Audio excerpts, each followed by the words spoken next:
اول سان سكرين يكون علاجي لان فيه الفا اربياتين وكمان فيه هيلورونيك اسيد للترطيب. The Glow Recipe is here.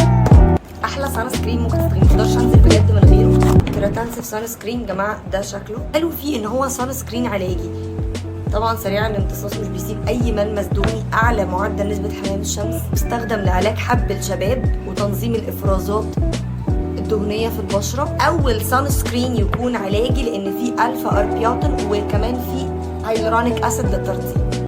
حط على كل الحتت اللي هتبان فيها شمس، كل الحتت دي برضو. ان هو هتقولي لي احلام اصلا انا نوع بشرتي يا جماعه هو مناسب لكل انواع البشره، ما تقلقيش من الموضوع ده خالص، بيفتح البشره لو انت عندك كلف او بقع. بصوا انا عايزه اقول لك بس ان انا بعد ما اوزعه هتلاحظي ان لون بشرتي افتح، ودي من الحاجات اللي عجبتني فيه برضو.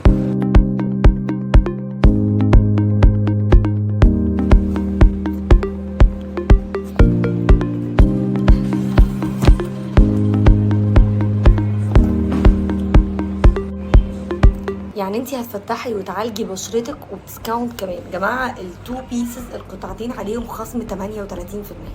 عايزاكم تلحقوا تشتروا، بصراحه هو حلو قوي قوي قوي، هيعجبك جدا جدا.